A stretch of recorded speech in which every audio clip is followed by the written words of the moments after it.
Hey! You're listening to Pink Pantyhose, where comedy meets feminism. I'm your host, Naya, and thank you all for listening to my podcast. You can do anything with your ears. You can clean your ears, you can pierce your ears, but the fact that you're giving me your ears to listen to my podcast, I greatly appreciate you. So, season 3! Thank y'all so much for holding me down thus far and supporting me. So, first episode of season 3. Our feminist lesson for today is value your time. And we're talking about this because I went out with someone and they were a complete waste of time. And I knew better not to waste my time. But I'll tell y'all more in this episode. So, I have a love-hate relationship with Tinder. I download the app. I message some people. I get frustrated. I delete the app. I download the app. I message some people, I get frustrated, and then I delete it. This ongoing cycle, because I'm torn between the two. Yes, I'm a strong, independent woman who values herself. However, I can't rub my booty to the same ability as a man could. So I get lonely.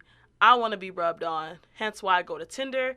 But I start having conversations with guys who just want their toes tickled and back rubbed and don't want to put any effort in, and I get frustrated. Like, why would you match me if you're not going to message me? But another story. So I met this guy. His name was A. A was Middle Eastern. And if you know me, I love get weak in the knees. Some Middle Eastern men. I'm talking about the dark hair with the light skin and, ooh, a beard. Don't get me started. So, A messaged me, and the first message was, "Can I ask you a question?" And I replied, "Sure." And I was waiting for all the corniness in the world. A said, "Is this beauty natural? If yes, I will marry you now." Inserts laughing emoji. Let's keep in mind that he put married, M-A-R-R-I-E-D, and not marry. M-A-R-R-Y. I would married you now. Hey, whatever. 20 minutes later, I got another message that said, "Your beautiful beauty makes my heart beat quickly." All right. English, grammar. I had to put a pause on it because I'm assuming that English was not his first language, so kind of a barrier there. But also, I just don't like guys who try too hard. Like, don't try so hard, y'all. But anyways, I replied, "You're so sweet." And then he invited me out to coffee or dinner. Ding, ding, ding, ding, ding. You said the winning magic word, dinner. Me being the finesse type that I am, I said dinner, of course, Thursday or Friday night. And that's when we exchange numbers, because your girl's got to eat. So I might as well eat for free and have you watch me. So, me being the thirsty person that I am, needed male attention, needed some gratification, thirsty for male interaction, I FaceTimed him. When I saw him, when we FaceTimed, specifically those teeth, I was like, girl, this ain't gonna last long. Just go get your free meal, move on to the next.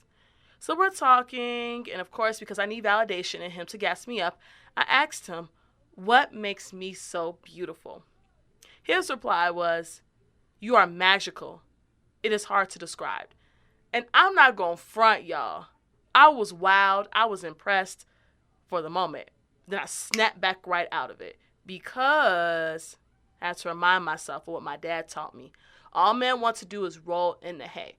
So part of me was thinking like, oh, he's not like the stereotypical American guy who just wants to bang and hit it and quit it.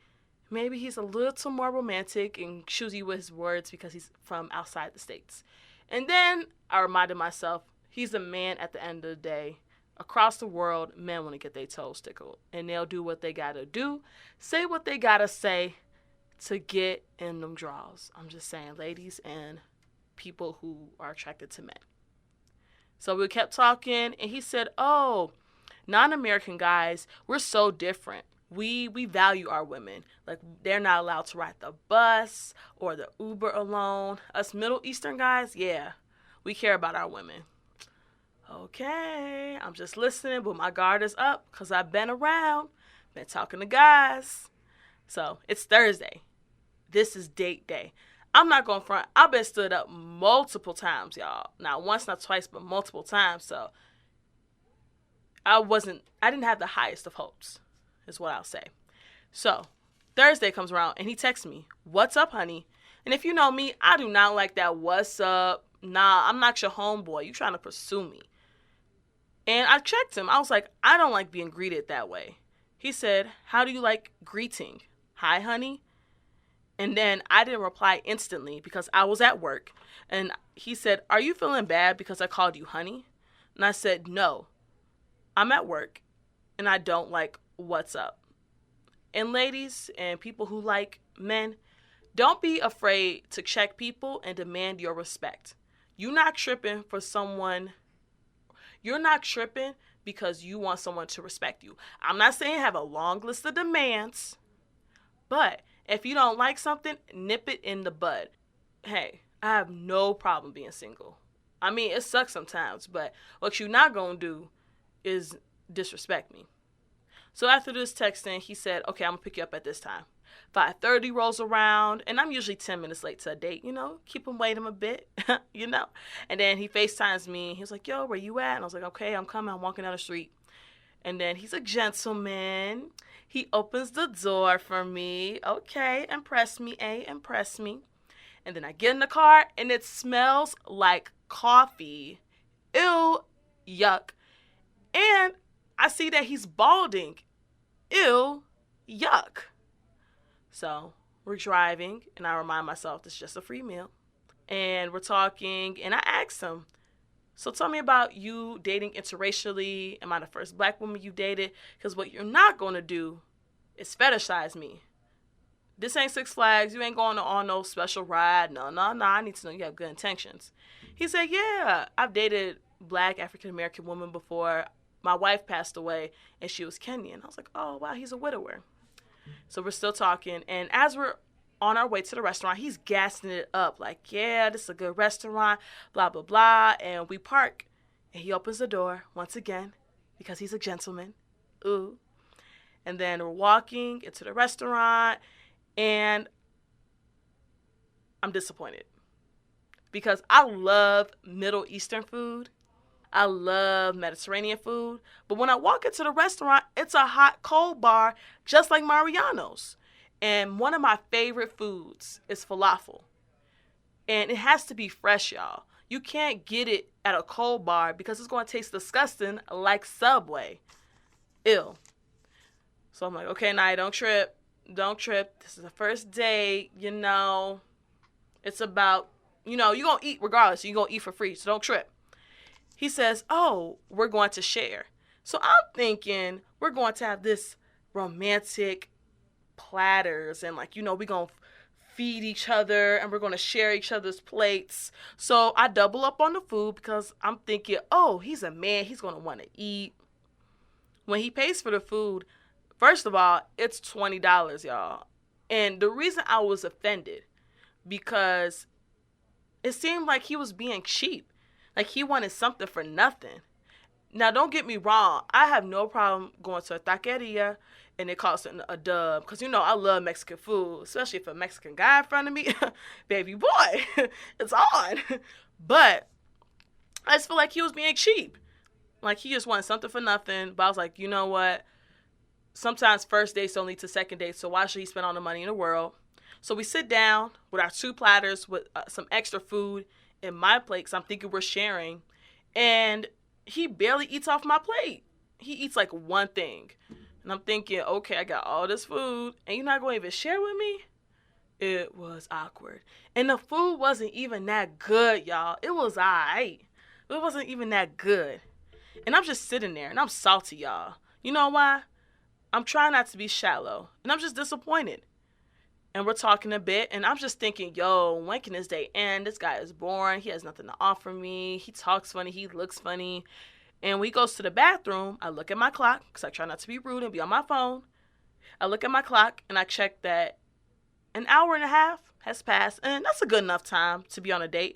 And I was thinking, yo, I need to go in the studio. So once we were finished with our food, I told him, yo, I need to go downtown. I need to go to my school. And I need to work in the studio, work on my podcast. He instantly calls his friend. And they're speaking in Arabic. After he gets off the phone, he says, oh, I'm going to go see my friend who lives in the area. And then he drops me off at the nearest blue line. I thought he was going to at least drop me off at my school, but I could tell he was salty because we weren't hanging out. But he still had a little bit of hope in him, y'all, because after I got out the car, he was like, oh, call me later this evening, so if you want to hang out. What? And I never heard from him again. And I ain't tripping, because I called my dad afterwards. I was like, Dad, guess what? This guy, he had this cheap date, and I told him that we wasn't going to hang out after us eating. He was like, yeah, you know, he just wanted to roll in the hay, something for nothing, trying to hang out late night. Nah. That ain't going to happen. But yeah, feminist lesson of today. I got 2 for y'all. The first thing is value your time. I was just using him for a free meal, but I knew he was a waste of time, and I knew in myself that I had money for the food, and I was just being greedy, that I didn't want to spend my money. But you can always get some bread back, y'all, but you can never get your time back, especially with me in the studio, because my school is not open 24/7. Like, I can only use it from like 6 p.m. to 10:30 because I work full time. But understanding that as much as I love eating out, I can do without, because there's been times where I didn't have money and I couldn't go out to eat. So it's not like I'm being deprived of something. So next time, the thing I've learned is to value my time and not be so thirsty to eat out just so I can waste my time with a guy. The second thing is you got to recognize red flags, ladies.